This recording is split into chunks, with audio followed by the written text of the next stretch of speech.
नमस्कार, KTV news में आपका स्वागत है। मैं हूं स्तुति और आइए एक नजर डालते हैं शहर की प्रमुख सुर्खियों पर। पीएम नरेंद्र मोदी के तीसरी बार प्रधानमंत्री पद की शपथ लेने पर भाजपा कार्यकर्ताओं ने पूजन कर मनाया उत्सव।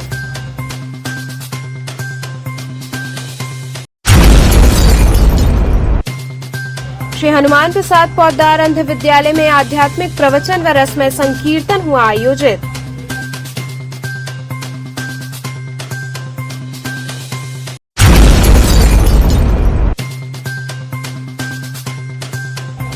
सरस्वती स्विमिंग एसोसिएशन द्वारा वार्षिक तैराकी प्रतियोगिता में कई प्रतिभागियों ने किया प्रतिभाग।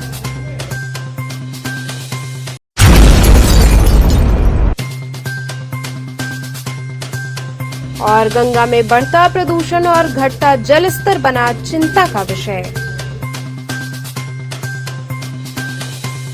और अब खबरें विस्तार से। पीएम नरेंद्र मोदी के तीसरी बार प्रधानमंत्री पद की शपथ लेने पर भाजपा कार्यकर्ताओं ने पूजन कर उत्सव मनाया। भाजपा काशी क्षेत्र उपाध्यक्ष पिछड़ा वर्ग मोर्चा अनूप जायसवाल के नेतृत्व में दशाश्वमेध घाट पर नरेंद्र मोदी के शपथ ग्रहण के दिवस पर एनडीए भाजपा के सरकार बनाने पर मां गंगा का 51 लीटर दूध से दुग्धाभिषेक व पूजन अर्चन किया गया। इस दौरान ढोल नगाड़े के बीच हैट्रिक कटआउट व पुष्प वर्षा व एक दूसरे को मिठाई खिलाकर पूजन अर्चन के साथ में उत्सव मनाया गया। कार्यक्रम का संचालन ओम प्रकाश यादव ने किया तथा धन्यवाद कुलदीप वर्मा, अखिल वर्मा ने दिया। कार्यक्रम में प्रमुख रूप से शंकर जायसवाल, सिद्धनाथ गौड़, राजेश दुबे, अजय गुप्ता सहित कई संख्या में कार्यकर्ता उपस्थित रहे। आज हम सब ने काशी के घाट पर मां गंगा बाबा विश्वनाथ से आशीर्वाद लेने के लिए माननीय मोदी जी के तीसरे कार्यकाल के लिए उनका आज शपथ दिवस है। हमने मां गंगा बाबा विश्वनाथ से ये प्रार्थना की है कि उनके तीसरे कार्यकाल में भारत को विश्व के एक नए कीर्तिमान के स्थान पर स्थापित करें, विश्व में तीसरी अर्थव्यवस्था तथा विश्व गुरु के स्थान पर जो उनका एक ध्येय है उसमें मां गंगा उनको सामर्थ्य प्रदान करे और 140 करोड़ देशवासियों का मान सम्मान यश कीर्ति दिनों दिन वृद्धि हो उनके नेतृत्व में। इसी प्रार्थना के साथ हमने गंगा घाट पर 51 लीटर दूध से स्थापना किया है और तथा भारत माता से ये प्रार्थना किया है कि उनको भारत माता ये सामर्थ्य प्रदान करे कि हम सब भारतवासियों के जीवन में सुख समृद्धि संपन्नता प्रदान करें।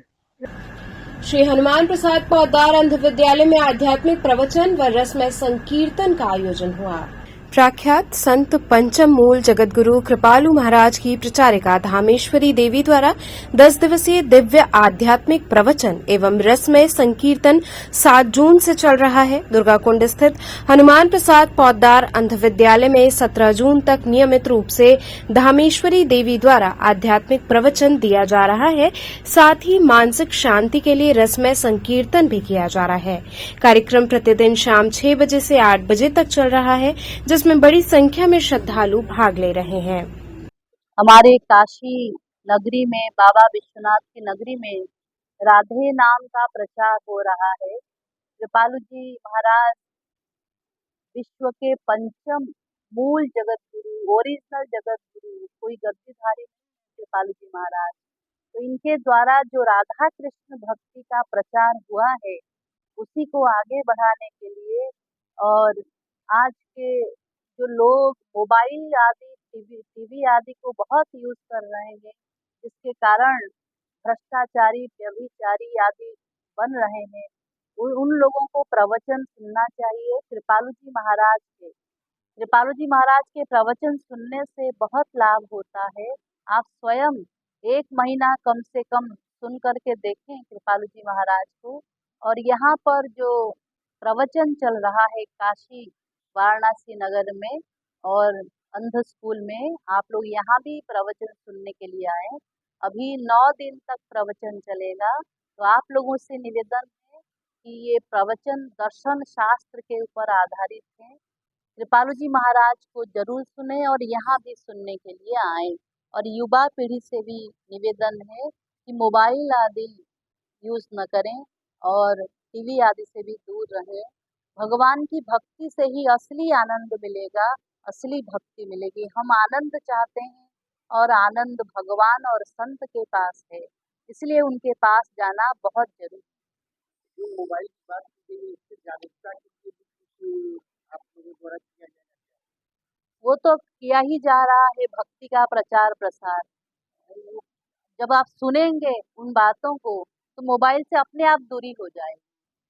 जब मोबाइल में अच्छी चीजें सुने, संत के प्रवचन सुने, संत की वाणी सुने और इन सब बाकी अन्य कुसंगों से। वहीं दिव्य आध्यात्मिक प्रवचन श्रृंखला में जगतगुरु श्री कृपालू जी महाराज की प्रचारिका धामेश्वरी देवी ने वेद और शास्त्रों के प्रमाण सहित बताया कि विश्व का प्रत्येक जीव एकमात्र आनंद ही चाहता है।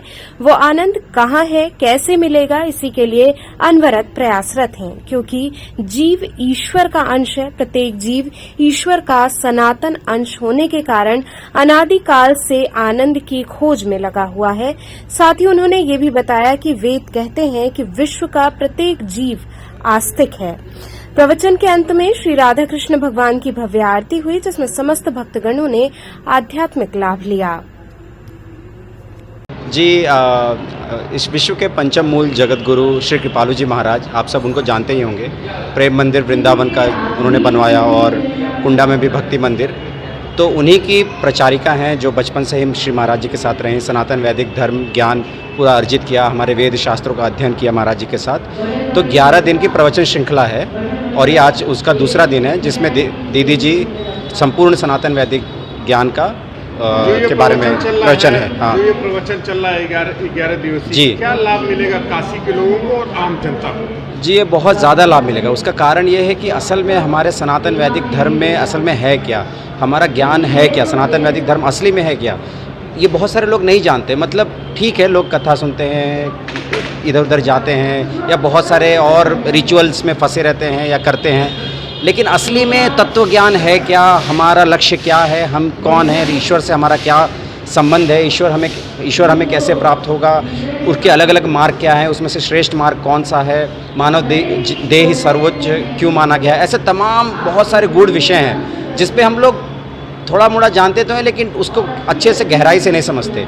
अगर कोई इस 11 दिवसीय प्रवचन श्रृंखला को पूरी तरह से सुन ले क्रमबद्ध तरीके से, तो बिल्कुल साफ हो जाएगा कि असली में सनातन वैदिक धर्म ज्ञान है क्या और हमारा जीवन का लक्ष्य है क्या और उसकी प्राप्ति हमें कैसे होगी। ये 11 दिन का जो दिवसीय कार्यक्रम चल रहा है, जी, महाराज जी द्वारा प्रवचन दिया जा रहा है, जी, क्या समय है और आम जनता के लिए क्या सुविधाएं रहेंगी? जी हमने समय इसी तरह से रखा है कि ताकि लोग आ सके, ताकि ऑफिस आवर्स खत्म हो जाए उसके बाद ही आ पाएँ। तो शाम को ये होता है 6 से 8 और ये 7 जून से स्टार्ट हुआ है, मतलब कल से, और 17 जून तक जाएगा। तो टाइमिंग भी इस तरह से रखा गया है ताकि सब लोग आ पाएँ, क्योंकि बनारस में जो यहाँ भक्त आ रहे हैं प्रवचन सुनने के लिए, उनके लिए क्या व्यवस्थाएं की गई हैं? जी आप अगर देख सकते हैं तो हॉल है और हॉल में हमने कूलर की व्यवस्था की है, हॉल में पूरे पंखे लगे हुए हैं, ज़रूरत पड़े तो एसी भी है, और आगे अगर जो वृद्ध लोग हैं उनके लिए सोफ़ा रखा गया है, नीचे बैठना जो चाहे उनके लिए भी है, पीछे कुर्सियाँ रखी गई हैं, पानी की व्यवस्था है। तो सारी व्यवस्थाएं की गई हैं ताकि किसी तरह का कोई दिक्कत ना हो किसी को। धर्म की बात की जाए, हिंदू अपना एक धर्म राज्य है और अभी राजनीति का पड़ाव चल रहा था और सबसे बड़ा धर्म का केंद्र अयोध्या रहा।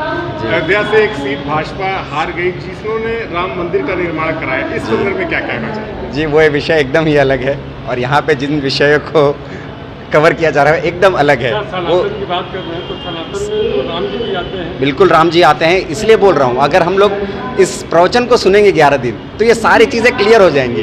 जैसे बताया कि हाँ, ये जो है राम मंदिर वाला मुद्दा और ये सनातन अलग है, अलग नहीं है। राम मंदिर वो एक मुद्दा है, वो एक पॉलिटिकल मुद्दा है कि वो क्यों हारे, उसके पीछे और भी हो सकता है बहुत कारण हो, जनता किसी बात से नाराज हो, तो वो एक अलग पॉलिटिकल मुद्दा है। ये प्रवचन चल रहा है उसका समय सारणी क्या निर्धारित किया गया है? 6 से 8 शाम को 6 से 8 और 7 से 17 करके इन्होंने सारे जितने धर्म हैं, पूरे विश्व में 13 धर्म हैं, तो 13 धर्म के बारे में इन्होंने बताया, उसका निचोड़, और उसके बाद हमारा सनातन वैदिक धर्म ही सर्वश्रेष्ठ क्यों है ये बताया। तो इन सारे चीज़ों को एक समन्वित करके अच्छी तरह से एक सरल भाषा में उसको, एक आम पब्लिक की भाषा में उसको लाया जाना, उसको समझाना, ये बहुत बड़ा कार्य है। ये कोई साधारण व्यक्ति, साधारण गुरु नहीं कर सकता। इसीलिए जगत गुरु उत्तम ये काशी विद्वत परिषद द्वारा ही उपाधि दी गई। मैं नहीं कह रही। आप लोगों का क्या सहयोग है इस प्रवचन के? इसमें हमारा क्या सहयोग होगा? हम चाहेंगे कि हमें मनुष्य देह मिला है, तो आज के देश में, आज के काल में बहुत तरह के दुख लोगों को है, बहुत सारी भ्रांतियां हैं, हर कोई चाहता बहुत कुछ है लेकिन उसे मिलता नहीं है। तो अगर हम अपने जीवन के बारे में, अपने भगवान के बारे में, अपने आप से जब हम जुड़ेंगे तो हमारे जीवन की बहुत सारी समस्याएं ऐसे ही उसका समाधान हो जाएगा। तो ये हमारे अपने व्यक्तिगत लाभ के लिए भी बहुत संपूर्ण है। और हमारे समाज में जिस तरह का माहौल अभी है उसके हिसाब से मुझे लगता है इसे तो मतलब गवर्नमेंट को इसको सिलेबस में डालना चाहिए, क्योंकि ये कोई एक व्यक्ति विशेष चीज़ नहीं है। ये हमारे ही धर्म ग्रंथ हमें सही तरीके से क्या कहते हैं इसकी जानकारी सबको होनी चाहिए। और ये 2-4 जी गवर्नमेंट को भी इस पे सोचना चाहिए। जी हमारे गुरु को बहुत सारे गवर्नमेंट तो हमेशा सनातन हिंदुत्व की बातें करती है जी, तो क्या लग रहा है कि कहीं से गवर्नमेंट फेलर हुई है? मैं समझी नहीं आपके प्रश्न। आप बताइए कि सनातन के लिए कार्य हो रहा है और गवर्नमेंट भी, आपने बोला था कि गवर्नमेंट को भी इस पे सोचना चाहिए। मैंने कहा इसके जो हमारे महाराज जी की विद्या है उसको स्कूलों में पढ़ाई जानी चाहिए, क्योंकि वो सही ढंग से बताते हैं कि हमारे वेद शास्त्र हमें क्या कह रहे हैं। ये हमें जानना चाहिए ताकि हम भटके नहीं, हम भ्रमित ना हो। जब हमें बचपन से ही अपने भगवान के बारे में अपने मैम जैसे सनातन के लिए ये कार्य चल रहा है जी, तो सनातन और हिंदुत्व जी ये 2 चीज़ है जी तो क्या हिंदुत्व और सनातन हमारा खतरे में है? नहीं, सनातन और हिंदुत्व को मैं अलग नहीं देख सकती। मैं इनके ज्ञान के बारे में, इनकी शिक्षाओं के बारे में बात कर रही हूँ कि अगर सनातन को हम बचपन से ही जान पाएंगे कि हमारे भगवान इंडियन की गवर्नमेंट जो है जी वो हिंदुत्व और सनातन के लिए बात करती है जी और हिंदू मुस्लिम में रख देती है, जी। तो मैम इस पर आप क्या कहेंगे?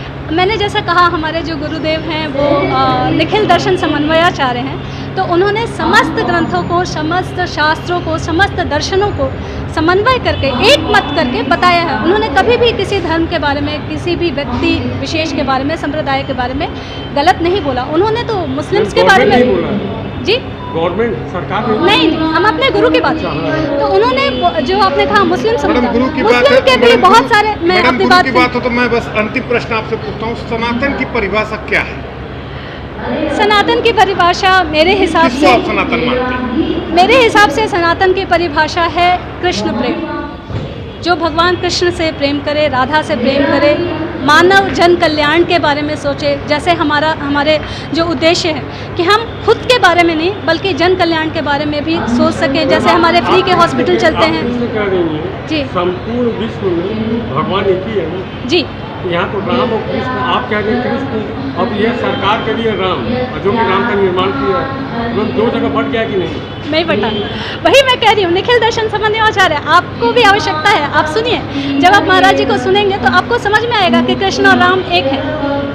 तो जब यही सब भ्रांतियाँ हैं जो समाज में फैली हुई हैं और इसको दूर करने की बहुत ज़्यादा आवश्यकता है। मैम अपना हिंदू धर्म कहता है कि भगवान एक है, तो उसे एक नाम क्यों दिया जा रहा है? उसे कृष्ण या राम का नाम क्यों दिया जा रहा है? क्योंकि हर कोई तो जैसे आप, अगर आपके घर में बच्चा है या हम हैं तो एक नाम तो हम देंगे। अगर हम अल्लाह कह दें तो वो राम और कृष्ण कुछ और तो नहीं बन जाएगा, वही होगा। तो असली बात तो अपनी श्रद्धा में है। आपकी श्रद्धा जहाँ हो तो वो श्रद्धा तो वही काम आती है। तो ऐसा भगवान का कोई नियम तो है नहीं कि तुम मुझे कृष्ण बोलो तो मैं आऊँगा, तुम मुझे राम बोलोगे तो मैं नहीं आऊँगा, तुम मुझे अल्लाह कह के बुलाओगे तो मैं नहीं बोलूँ। वो तो प्रेम देखते हैं, हृदय में आपकी क्या भावना है, कैसा प्रेम है, वही वो देखेंगे। बिल्कुल, आप, मैं इसलिए तो कह रही हूँ निखिल दर्शन समन्वयाचार्य हैं, आप उनको एक बार सुनिए। महाराज जी के बहुत सारे मुस्लिम भक्त भी हैं जो उनको सुनते हैं, बहुत प्रेम करते हैं उनके कार्यों की वजह से। अगर आप कुंडा में जाएंगे, जो बालिका विद्यालय है वहाँ पे बहुत सारे, मतलब ज़्यादातर मेजॉरिटी ऑफ द पॉपुलेशन है वो मुस्लिम्स है। फ्री का एजुकेशन जिनको मिलता है, आप फ्री का हॉस्पिटल देख लीजिए, वहाँ पर नहीं पूछा जाता है कि आप हिंदू हैं कि मुस्लिम हैं, आपको नहीं दी जाएगी ये चीज़ें, सुविधाएं, सबको देते हैं। क्योंकि ये अल्टीमेटली जन कल्याण है। सबके हृदय में कृष्ण है, सबके हृदय में वही वास है। अब मैं उनको कृष्ण कह रही हूँ, आप कुछ और कह लें। सरस्वती स्विमिंग एसोसिएशन द्वारा वार्षिक तैराकी प्रतियोगिता में कई प्रतिभागियों ने भाग लिया। सरस्वती स्विमिंग एसोसिएशन दरभंगा घाट वाराणसी का 88वां वार्षिक तैराकी प्रतियोगिता गंगा श्री उपाधि प्रतियोगिता के साथ शुरू हुआ। विश्व सुंदरी पुल से दरभंगा घाट तक लंबी दूरी तैराकी प्रतियोगिता को सोनाली चटर्जी व सोमा चटर्जी ने हरी झंडी दिखाकर रवाना किया। विशिष्ट अतिथि शिप्रा बनर्जी तैराकों का आवाज लगाकर हौसला अफजाई करती रहीं। लगभग 35 प्रतिभागियों जो विभिन्न जिलों से उपस्थित हुए थे और जमकर प्रतियोगिता में भाग लिया। कड़ी प्रतिस्पर्धा के बाद जीते हुए गंगाश्री उपाधि प्रतियोगिता परिणाम में विश्वनाथ आनंद चुनार प्रथम, सत्यम साहनी द्वितीय, पुष्पेंद्र सिंह तृतीय, गौरव सेन गुप्ता चतुर्थ, आदर्श शर्मा पंचम स्थान पर रहे। अस्सी से दरभंगा घाट तक महिलाओं की ओपन रेस में गायत्री प्रथम, रिया पटेल द्वितीय, अनुष्का तृतीय स्थान पर रहीं। गंगा आर पार प्रतियोगिता बालक वर्ग में सत्यम साहनी प्रथम स्थान पर रहे।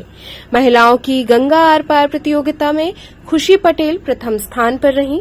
संस्था के छोटे बच्चों की तैराकी प्रतियोगिता में 50 मीटर बालक वर्ग में कार्तिक वर्मा प्रथम स्थान पर रहे।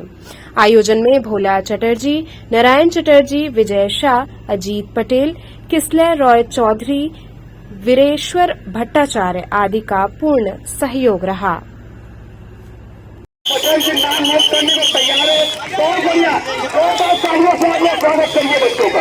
बड़े भाई काफी तेजी से फिनिशिंग पॉइंट की ओर बढ़ते हुए बच्चे, और हमको लगता है जितना तेजी से बच्चे आगे बढ़ रहे हैं उतनी तेजी धीमे इस तरीके से जो है कि तालियां भी कम होती जा रही हैं। बच्चे आपके जो आप अपने बच्चों का उत्साहवर्धन नहीं कीजिएगा तो फिर हमारे इस आयोजन का क्या मतलब हुआ। यहाँ रुकेंगे एक छोटे से ब्रेक के लिए। आप बने रहिए केटीवी के साथ।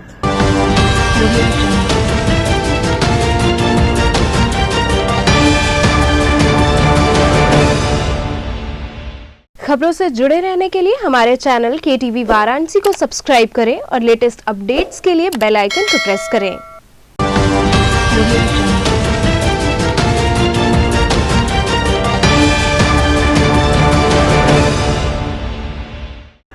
के बाद आपका स्वागत है। गंगा में बढ़ता प्रदूषण और घटता जल स्तर चिंता का विषय बन गया है। गंगा में 2 करोड़ 90 लाख लीटर से ज्यादा प्रदूषित कचरा हर रोज गिर रहा है। नाली और नालों का पानी, कारखानों से फैल रहा गंगा में जहर, ये सभी अलग है।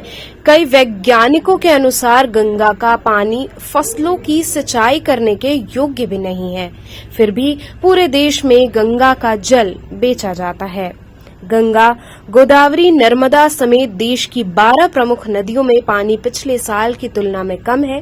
दक्षिण भारत की 13 नदियों में तो पानी है ही नहीं। इस बार गर्मी भी बहुत ज्यादा पड़ रही है। जब तक बारिश होगी तब तक देश में पानी को लेकर हाहाकार मच जाएगा। अधिकांश नदियों के बेसिन में 40% से कम जल भंडारण देखने को मिला है। गंगा, ब्रह्मपुत्र, सिंधु, पेन्नार, नर्मदा, तापी, साबरमती, गोदावरी, महानदी, कावेरी, इन नदियों में तेजी से घट रहा है पानी। पिछले साल की तुलना में इन नदियों से कम पानी बचा है। चिंता तो गंगा को लेकर है, जो 11 राज्यों के 2,86,000 गांवों को सिंचाई और पीने के लिए पानी देती है। केंद्रीय जल आयोग के विश्लेषण के बाद ये बात सामने आई है। भारत के 150 प्रमुख जलाशयों में पानी जमा करने की उनकी कुल क्षमता से 36% कम पानी है। 86 जलाशयों में पानी 40% या उससे कम पानी है। हर साल गर्मी की तीव्रता बढ़ती नजर आ रही है। पिछले साल के मुकाबले इस साल जून में गर्मी बहुत देखने को मिल रही है, जिससे कई सालों का रिकॉर्ड टूट गया है, जिस कारण गंगा का पानी भी सूखता जा रहा है। ये देख वैज्ञानिकों की चिंता बढ़ गई है।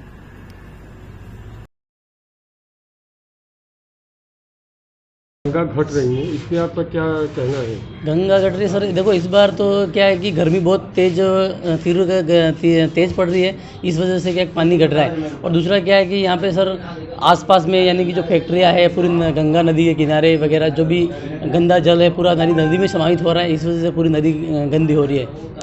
इसके लिए सरकार को क्या करना चाहिए? सरकार को सर क्या कि ये अच्छा कदम उठाना चाहिए और गंगा को साफ करने के लिए नई नई परियोजना लानी चाहिए। जैसे सरकार तो गंगा के लिए बहुत ज़्यादा काम कर रही है, फिर भी गंगा प्रदूषित हो रही है। गंगा प्रदूषित सर यानी लोगों को भी जागरूक करना चाहिए। लोग जागरूक होंगे तभी यानी कि गंगा स्वच्छ होगी। कसेरा महिला कला केंद्र द्वारा आयोजित निःशुल्क ग्रीष्मकालीन प्रशिक्षण शिविर संपन्न हुआ। कसेरा महिला कला केंद्र द्वारा निशुल्क ग्रीष्मकालीन शिविर का समापन समारोह आयोजित हुआ। श्री हैहवंशी क्षत्रिय महिला कला केंद्र द्वारा लगातार 14 वर्ष से निशुल्क ग्रीष्मकालीन प्रशिक्षण शिविर लगाकर बच्चों की प्रतिभा को बढ़ाने का कार्य किया जाता है। प्रशिक्षण में ढोलक, mehndi, beautician, karate, soft toys, dance, craft आदि का प्रशिक्षण कुशल पूर्वक प्रशिक्षकों के द्वारा 40 दिनों तक दिया गया।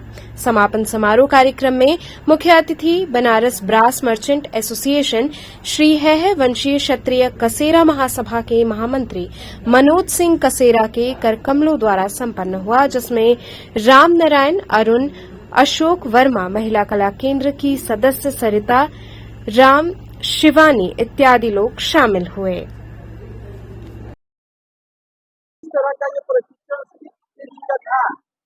ये हैवंशी महिला कला केंद्र ये 40 दिन का था जी। आज इसका समापन था। ये सन 2011 से स्टार्ट हुआ, 14 साल कंप्लीट हो गया।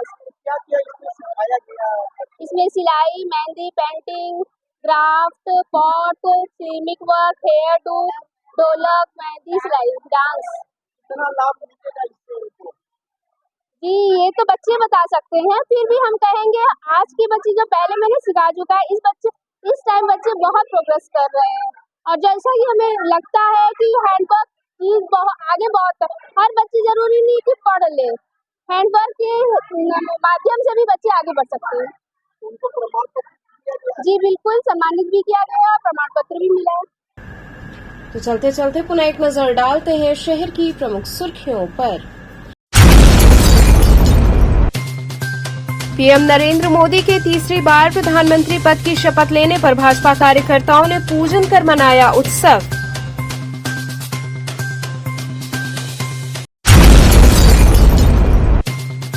श्री हनुमान प्रसाद पौद्दार अंध विद्यालय में आध्यात्मिक प्रवचन व रसमय संकीर्तन हुआ आयोजित।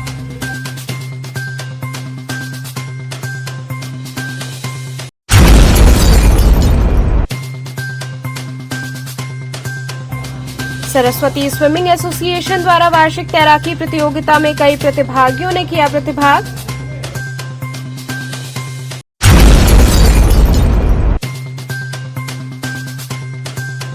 और गंगा में बढ़ता प्रदूषण और घटता जल स्तर बना चिंता का विषय। ये थे आज के समाचार, कल फिर होगी मुलाकात, तब तक के लिए नमस्कार।